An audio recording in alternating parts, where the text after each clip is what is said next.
Shalom Akim.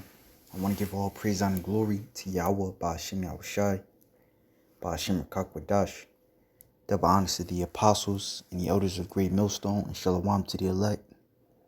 This lesson, going to go into this article. It says Trump administration taking steps to designate Cuba as state sponsor of terrorism in coming days. The Trump administration will soon take steps towards designating Cuba as a state sponsor of terrorism as an 11th hour effort to create hurdles for the incoming Biden administration, which is likely to pursue warmer ties with Havana. Cuba is of the tribe of Manasseh. Manasseh in the Hebrew meaning made to forget. And out of all the tribes, the main one that, these devils constantly try to keep down is the so-called Cubans, which again proves that they have to be of the tribe of Manasseh. A senior administration official told CNN, which is double, of course he keeps all the tribes down, as the scriptures tell us in the curses that he would do. But amongst all the tribes, he putting a foot in, the so-called Cubans' asses. A senior administration official told CNN that Secretary of State Mike Pompeo is expected to make the designation in the coming days. A second official confirmed that discussions are taking place, although the timing is uncertain. The Cuban government has already denounced the move, which is one of a series of bold initiatives the Trump administration is taking as it attempts to leave a lasting imprint on U.S. foreign policy, with just 3 weeks left before President DJ Trump leaves office. And he's leaving with a bang, as you see, from that Capitol building incident to this, and we couldn't expect more, as the scriptures say. He coming down having great wrath upon you tribes. Currently only let me just keep going. It says currently only 3 other nations bear the U.S. terrorism designation: Iran, North Korea, and Syria. Okay? And the scriptures say that thou shalt be oppressed evermore. Deuteronomy 28 again. Along with those other nations that this devil, punishes you for doing business with, Cuba is up there with him. And really that just all stems back to, when Fidel Castro came into office and ousted the guy Bautista, which he was an American puppet, and America basically had Cuba in their back pocket. As a matter of fact, you could watch that movie Irishman with Robert De Niro and Joe Pesci, and it goes to show you, I think it was taking place in like the 40s, in which Cuba was like America's Las Vegas, but ever since then, and then it was, a number of things after that, like the Cuban Missile Crisis, when they allowed Russia to put missiles over there in Cuba, set up a base over there, which basically put a sour taste in the America's mouth. So it says Sudan was recently removed from the list as part of its agreement to normalize ties with Israel. Such a designation would impose restrictions on U.S. foreign assistance. It says, let me see. I want to keep reading on that, but I got some right here, which it says, let me see. I'm on a laptop here. It says, Cuba and the United States restored the diplomatic relations on July 20th, 2015. Relations which had been severed in 1961 during the Cold War. U.S. diplomatic representation in Cuba is handled by the United States Embassy in Havana, and there is a similar Cuban embassy in Washington, D.C. The United States, however, continues to maintain its commercial, economic, and financial embargo, and under the Obama administration, they started to well, it's gonna go into it. It says I read down, just get straight into the point.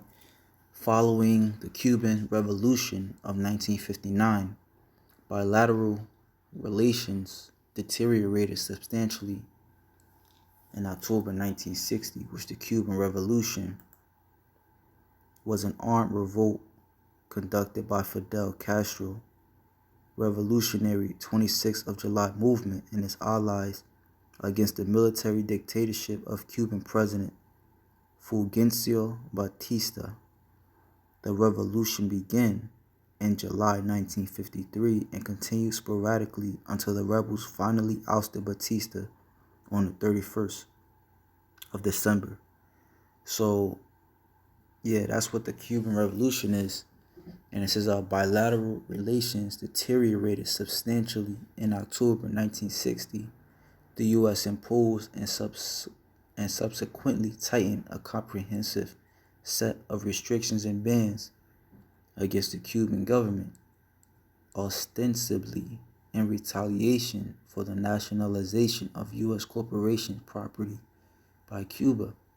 In 1961, the U.S. severed diplomatic ties with Cuba and engaged in a campaign of terrorist attacks and covert operations in an attempt to bring down the Cuban government. The 1961 Bay of Pigs invasion, the 1962 Cuban Missile Crisis, and American efforts to stand up to Fidel Castro's attempt to spread communism throughout Latin America and Africa, which they just mad because they can't get a piece of the pie, so to speak.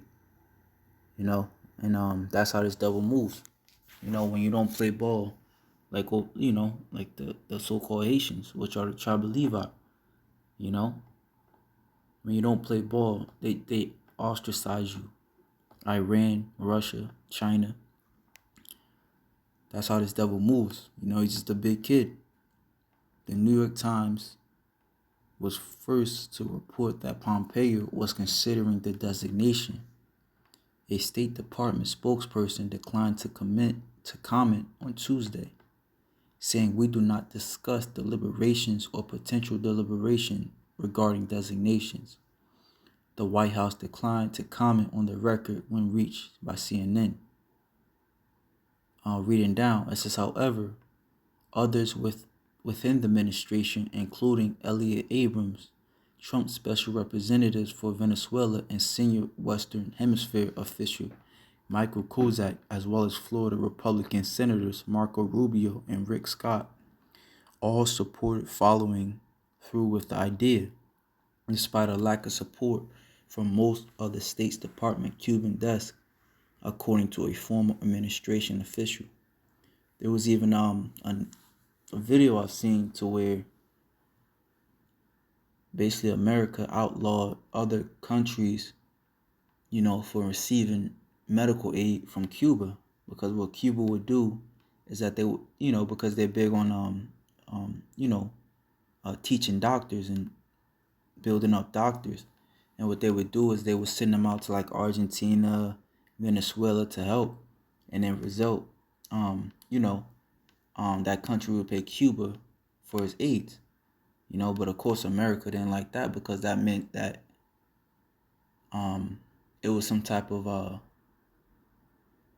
way of fixing the economy of Cuba, because they get money, putting it back into the economy, but America put a stop to that. All right.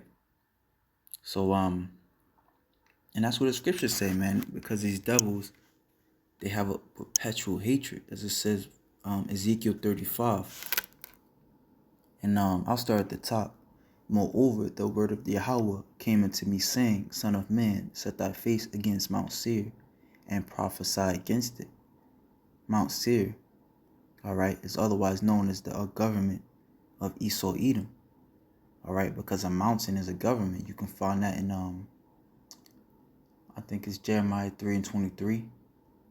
All right, the mountains or the hills, all these different governments. As a matter of fact, when all these nations get together, they call it what? A summit. A summit is the top point where all the leaders of the nations get together. Okay? It summons the top point of the mountain. So it says, and saying to it, thus saith the Lord power, behold, O Mount Seir, I am against thee, and I will stretch out mine hand against thee, and I will make thee most desolate.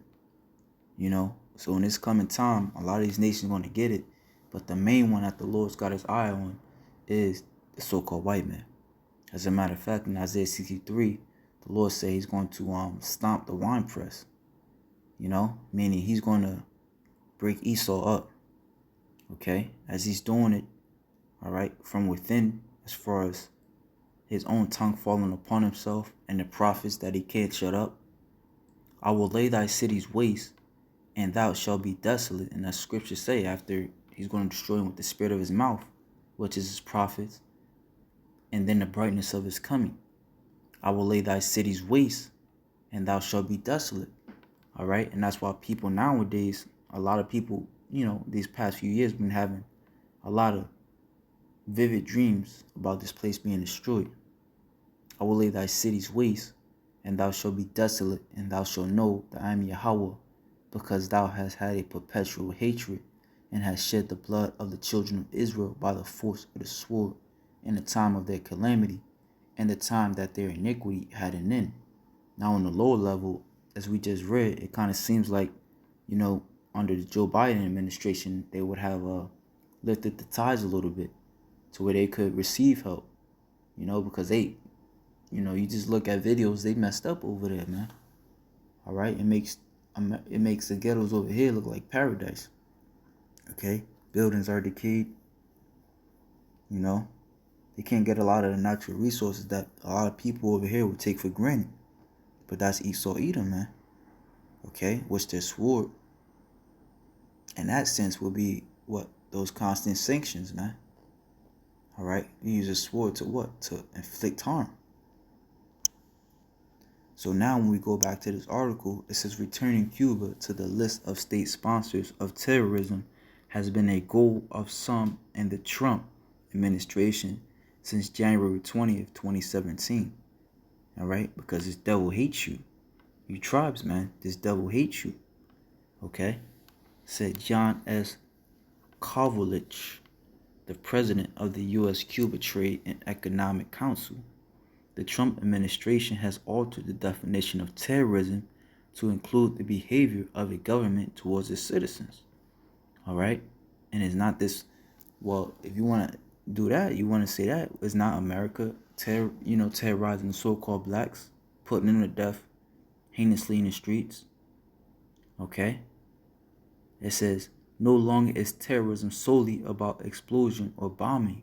The Trump administration connects Cuba with the FARC and with governments China, Iran, Russia, Syria, and North Korea.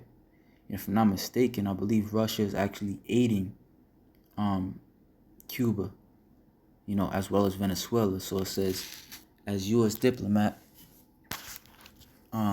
with experience on Cuba issues slammed the expected move, calling it one more example of trashing a hotel on the way out the door.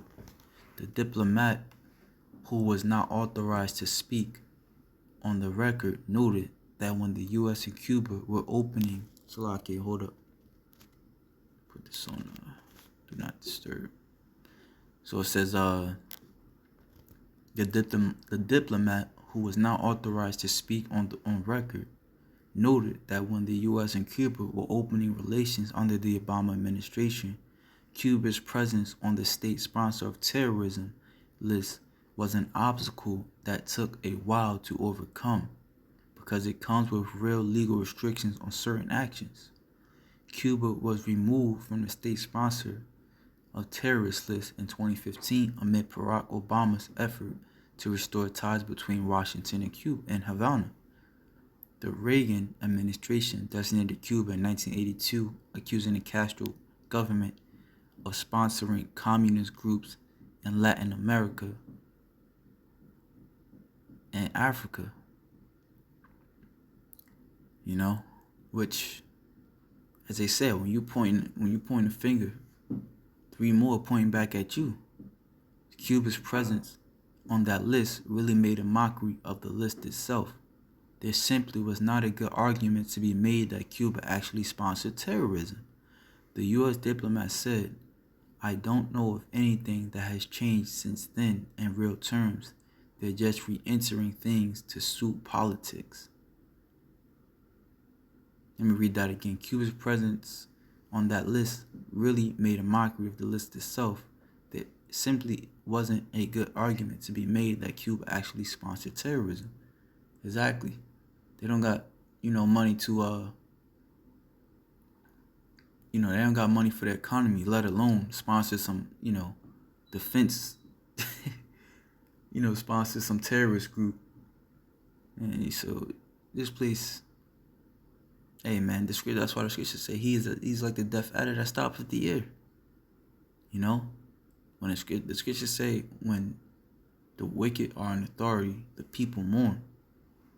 The wicked are in authority, man. This devil just creating issues out of nowhere because he's wrong, because people don't like him, and that's the issue, man. Or that's the issue that he tries to create. That you're the problem. Meanwhile, he's the problem. As I say, there's a cause and reaction to everything, man. So it says, although designation will likely get overturned by the incoming Biden administration, the diplomat said that it could do real damage to our credibility on state sponsorship of terrorism. And this devil knows that. And that's why, Lord willing, he comes back soon and put a foot in this devil's eyes. Okay? So it says, I will lay thy cities waste, and thou shalt be desolate, and thou shalt know that I am Yahweh, because thou hast had a perpetual hatred, and hast shed the blood of the children of Israel by the force of the sword in the time of their calamity, in the time that their iniquity had an end. Therefore, as I live, saith Yahweh, I will prepare thee unto blood, and blood shall pursue thee. Since thou hast not hated blood, even blood shall pursue thee. So soon enough, man, these other nations, as it says in Obadiah, is going to come together and put a foot in Esau's ass, i.e. World War III. Then Yahweh Shai is going to come, as I mentioned, Isaiah 63, Isaiah 34, Jeremiah 50, 2nd Ezra 13, and finish off the job. Okay? Let me see if it was more than that.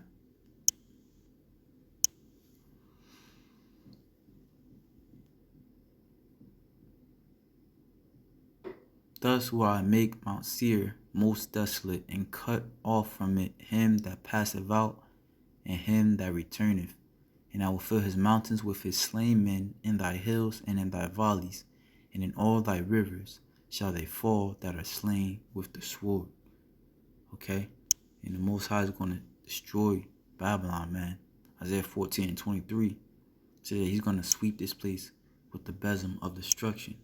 Isaiah 34, as I mentioned before, says, for my sword, Isaiah 34, and I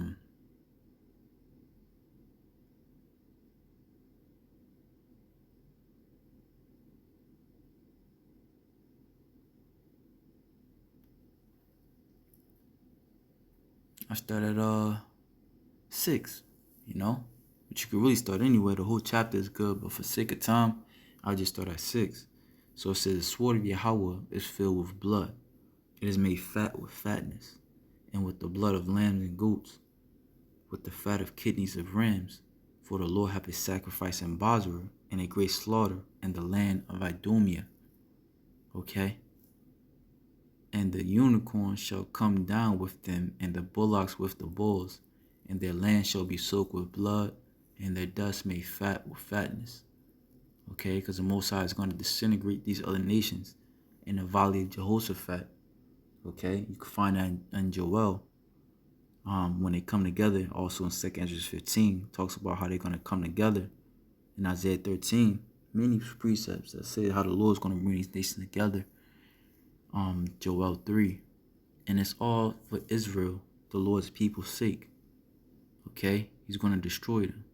For it is the day of Yahweh's vengeance, and the year of recompense for the controversy of Zion. Okay, so that's the point. And the streams thereof shall be turned into pitch, and the dust thereof into brimstone, and the land thereof shall become burning pitch. Okay? So the Most High is going to treat this place like Sodom and Gomorrah. Alright? It shall not be quenched night nor day. The smoke thereof shall go up forever. Just as in Sodom and Gomorrah. You know? Which is not necessarily smoke, but that portion of land is just still a desert. Alright? And yeah, man, this place is gonna be smoked, up in fire for a minute, man. From generation to generation it shall lie waste, none shall pass through it forever and ever. But the cormorant and the bittern shall possess it. Alright? Revelations 18 tells us the same thing. The owl also and the raven shall dwell in it, and he shall stretch out upon it the line of confusion and the stones of emptiness. Alright? So the Capitol building, all that shit, that ain't gonna be there, man. Washington, D.C., from Washington, D.C., or from New York all the way to California. Okay? From Texas all the way to, I'm not too good familiar, but the whole, land of Babylon is going to be done away with. Okay? Last one, Isaiah 14. So hey, just keep running it up, man. Just do what you gotta do. The Most High is gonna be justified in taking you down. Okay?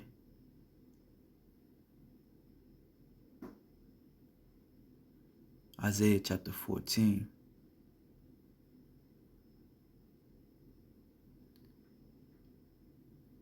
Verse 5, the Lord hath broken the staff of the wicked and the scepter of rulers. He who smote the people in wrath with a continual stroke. He that rules the nations in anger is persecuted, and none hindereth. Alright, at the end of the day, ain't nobody gonna stop the Most High from putting foot in Esau's ass. Not that they can, but they're gonna be happy. Alright, the whole earth is at rest and is quiet. They break forth into singing. No more wars. Alright, no more false accusations. No more dragging their name through the mud. No more sleeping one eye open, so to speak. Alright. There's going to be peace under Yahweh Shai, in which after the Lord take these nations down, it's going to be him and his people. Daniel 2, grab that. Or is it 7?